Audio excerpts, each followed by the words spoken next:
जय श्री कृष्णा, जय श्री राधे, जय जय श्री सीताराम। आइए एक दृष्टांत के माध्यम से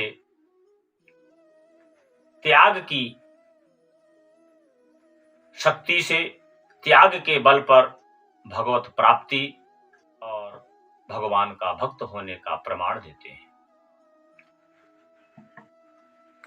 राजा जनक जी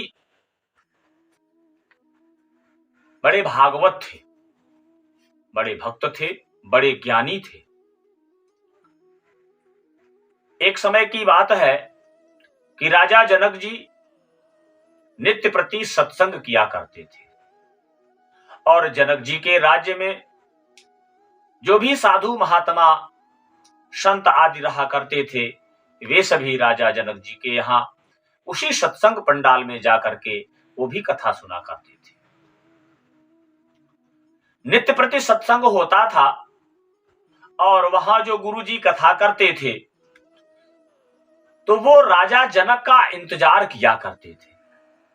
सभी संत महात्मा पहले से ही आकर के अपने अपने आसन पर बैठ जाया करते थे, लेकिन जब तक राजा जनक कथा पंडाल में नहीं आते थे तब तक व्यास जी यानी गुरुदेव भगवान कथा प्रारंभ नहीं किया करते थे। और धीरे धीरे उन संत महात्माओं में आपस में चर्चाएं चलने लगी कि आखिर मेरे में और राजा जनक में अंतर क्या है।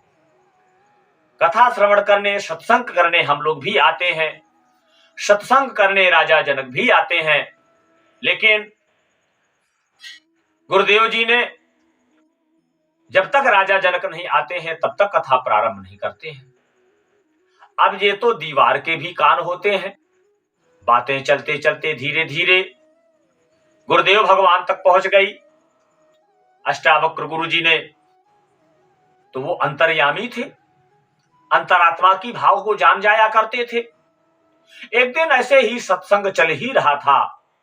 उसी सत्संग के मध्य में राजा जनक के जो मंत्रीगण हैं वो दौड़े दौड़े आए और राजा जनक जी से कहते हैं, अहो राजन, बड़ा अनर्थ हो गया, बड़ा अनर्थ हो गया राजन, बचाएं बचाएं हम सबको। राजा जनक जी ने कहा, बात क्या है? बोले, आपके महल में आग लग गई है।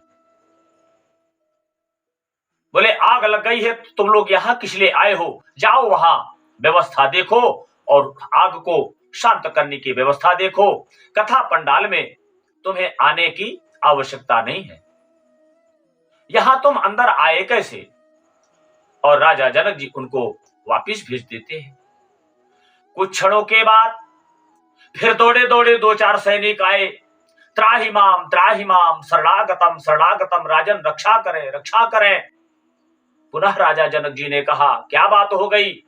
बोले, राजन, राजमहल तो जल करके खाक हो गया है, पूरी बस्ती जली जा रही है और वो आग धीरे धीरे लपटे जो आग की है वो बढ़ते हुए जो संत महात्माओं की कुटिया हैं उन कुटिया की ओर आग का लपट बढ़ने लगा। राजा जनक जी ने के तुरंत कहा, जाइए और उस आग को शांत करने की व्यवस्था देखिए, कथा में व्यवधान मत डालें।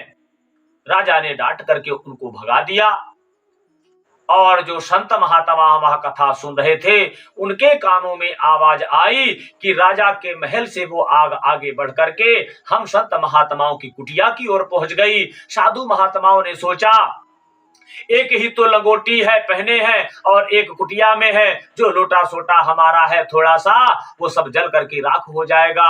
और दौड़े दौड़े गए, सोचे राजा तो है तो राजा तो फिर से बना लेंगे, हम साधु महात्मा वो अपनी कुटिया कहां से बना पाएंगे, हमारी धोती लोटी सगोटी कैसे हो पाएगी। और वो साधु महात्मा दौड़े दौड़े गए और जैसे देखा वहां तो वहां ना कोई आग ना कोई उत्पात, वैसे कि वैसे राजमहल खड़ा है और वैसे कि वैसे उनकी सभी कुटियाएं सुव्यवस्थित ढंग से हैं। लौट करके आए, नीचे की ओर सर झुका करके बैठ गए। गुरुदेव भगवान ने राजा जनक जी से पूछा कि राजन, आपके महल में आग लग गई, आप तनिक चिंता नहीं किए और राजा जनक जी ने कहा कि मेरे महल में जब आग लगी तो मैंने उसको शांत करने की व्यवस्था सैनिकों को सौंप दी है। बोले फिर आग बढ़ करके और साधु महात्मा के कुटिया की तरफ जब आ गई, पुनः आपने कुछ नहीं किया। राजन ने कहा उसको भी शांत करने की व्यवस्था किया है।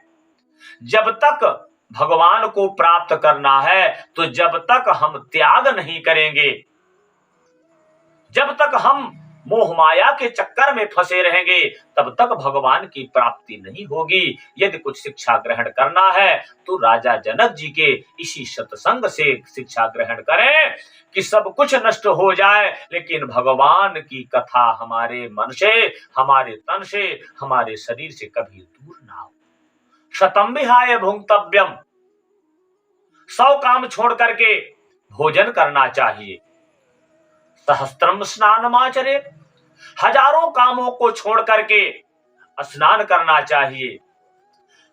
लक्षम विहाय दातव्यम, लाखों कामों को छोड़ करके और दान करना चाहिए। कोटिम त्यक्त्वा हरिम भजेत्, करोड़ों कामों का नुकसान हो रहा हो, करोड़ों कामों को छोड़ करके, यानी सारे संसार को छोड़ करके और भगवान के भजन में मन लगाना चाहिए। उसी से जीव मात्र का, प्राणी मात्र का कल्याण है। ये हमको इसी दृष्टांत के माध्यम से ज्ञान करना चाहिए। जय श्री राधे, जय श्री कृष्णा, जय जय श्री सीताराम।